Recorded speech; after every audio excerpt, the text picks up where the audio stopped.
आत्मवंदन। नमः शिवाय, नमः शिवाय, नमः शिवाय। शिव पार्वती और उनकी बारात की विदाई। भगवान शिव का समस्त देवताओं को विदा करके कैलाश पर रहना और पार्वती खंड की श्रवण की महिमा। नारद ब्रह्मानी ने देवी पार्वती को पति धर्म और पतिव्रत धर्म की शिक्षा देने के पश्चात मैना को बुलाकर कहा, महारानी, अब अपनी पुत्री की यात्रा कराइए, उन्हें विदा कीजिए। बहुत अच्छा कहकर वे प्रेम के वशीभूत हो गई।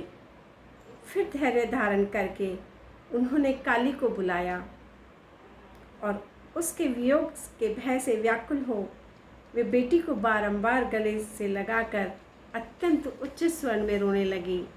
फिर पार्वती जी भी करुणाजनक बात कहती हुई जोर जोर से रो पड़ी।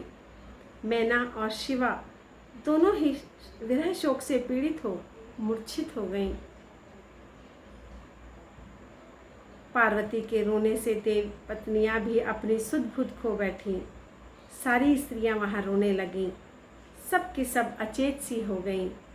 उस यात्रा के समय परम प्रभु साक्षात योगेश्वर शिव भी रो पड़े। फिर दूसरा कौन चुप रह सकता था। इसी समय अपने समस्त पुत्रों और मंत्रियों, उत्तम ब्राह्मणों के साथ हिमालय शीघ्र वहां आ पहुँचे और मोहवश अपनी बच्ची को हृदय से लगाकर रोने लगे। बेटी, तुम मुझे छोड़कर कहाँ चली जा रही हो? ऐसा कहकर सारे जगत को सूना मानते हुए वे बारंबार विलाप करने लगे। तब ज्ञानियों में श्रेष्ठ पुरोहित ने अन्य ब्राह्मणों के सहयोग से कृपा पूर्वक आध्यात्मिक विद्या का उपदेश देते हुए सबको सुखद रीति से समझाया। पार्वती ने भक्ति भाव से माता पिता और गुरु को प्रणाम किया। वे महामाया होकर भी लोक आचरणवश बार बार रो उठती थी। पार्वती के रोने से ही सब स्त्रियां रोने लगती थी। माता मैना तो बहुत रोई, भौजाइयाँ भी रोने लगी। यही दशा भाइयों की थी। शिवा की माँ, भाभियों तथा अन्य युवतियाँ बार बार रोदन कर रही थी। भाई और पिता भी प्रेम और सौहार्दवश बिना रोए न रह सके। उस समय ब्राह्मणों ने मिलकर सबको आदरपूर्वक समझाया, यह सूचित किया कि यात्रा के लिए सबसे उत्तम तथा सुखद लगन है। तब हिमालय और मैना ने विवेकपूर्वक धैर्य धारण करके शिवा के बैठाने के लिए पालकी मंगवाई। ब्राह्मणों की पत्नियों ने शिवा को उस पर चढ़ाया। सब ने मिलकर आशीर्वाद दिया। माता पिता ब्राह्मणों ने अपनी शुभ कामनाएं प्रकट की। मैना और हिमालय ने पार्वती को ऐसे ऐसे सामान दिए जो महारानी के योग्य थे। नाना प्रकार के द्रव्यों की शुभ राशि भेंट दी, दूसरों के लिए परम दुर्लभ थे। शिवा ने समस्त गुरुजनों को, माता पिता को, पुरोहित को, ब्राह्मणों तथा भौजाइयों, दूसरी स्त्रियों को प्रणाम करके यात्रा की। पुत्रों सहित बुद्धिमान हिमाचल भी स्नेह के वशीभूत हो पीछे पीछे गए। उस स्थान पर पहुँचे जहाँ देवताओं सहित भगवान शिव प्रसन्नतापूर्वक प्रतीक्षा कर रहे थे। वहाँ सब लोग बड़े प्रेम और आनंद से परस्पर मिले। उन सब ने भगवान को प्रणाम किया। उनकी प्रशंसा करते हुए पुरी को लौट गए। तदंतर कैलाश पहुंचकर भगवान शिव ने पार्वती से कहा, देवेश्वरी, तुम सदा से ही मेरी प्राण प्रिया हो। तुम्हें लीलापूर्वक इस बात की याद दिला रहा हूँ। तुम्हें पूर्व जन्म की बातों का स्मरण है?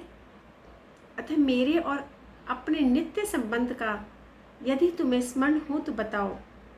अपने प्राणनाथ महेश्वर की यह बात सुनकर शंकर की नित्य प्रिय पार्वती मुस्कुराती हुई बोली, प्राणेश्वर, मुझे सब बातों का स्मरण है, किंतु इस समय आप चुप रहिए और इस अवसर के अनुरूप जो कार्य हो उसी को शीघ्र पूर्ण कीजिए। ब्रह्मा जी कहते हैं, नारद प्रिया पार्वती के सैकड़ों सुधा धाराओं के समान मधुर वचन को सुनकर लोकाचार परायण भगवान विश्वनाथ बड़े प्रसन्न हुए। उन्होंने बहुत सी सामग्रियां एकत्र करके नारायण आदि देवताओं को भांति भांति के मनोहर भोज्य वस्तुएं खिलाई।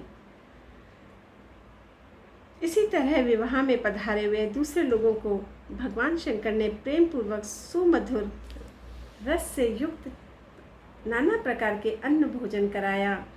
भोजन करने के पश्चात उन सब देवताओं ने नाना रत्नों से विभूषित हो अपनी स्त्रियां और सेवक गणों के साथ आकर प्रभु चंद्रशेखर को प्रणाम किया। फिर प्रिय वचनों द्वारा प्रसन्नतापूर्वक उनकी स्तुति करते हुए सब लोग अपने अपने धाम को चले गए। साक्षात भगवान शिव ने लोकाचारवश भगवान विष्णु को और मुझको भी प्रणाम किया, ठीक उसी तरह जैसे मैंने वामन रूपधारी श्री हरि ने महर्षि कश्यप को नमस्कार किया था। तब मैंने और श्री विष्णु ने शिव को हृदय से लगा लिया और उनको आशीर्वाद दिया। तदंतर श्री हरि ने उन्हें परम ब्रह्मा परमात्मा मानकर उनकी उत्तम स्तुति की। इसके बाद मेरे सहित भगवान विष्णु शिव से विदा ले शिवा और शिव के प्रसन्नतापूर्वक हाथ जोड़ विवाह की प्रशंसा करते हुए अपने धाम को गए। भगवान शिव की पार्वती के साथ सा आनंद विहार करते हुए अपने निवास भूत कैलाश पर्वत पर रहने लगे। समस्त शिवगणों को इस विवाह से बड़ा सुख मिला। वे अत्यंत भक्तिपूर्वक शिवा और शिव की आराधना करने लगे। तात इस प्रकार मैंने परम मंगलमय शिव विवाह का वर्णन किया। यह शोकनाशक आनंददायक तथा धन और आयु की वृद्धि करने वाला है।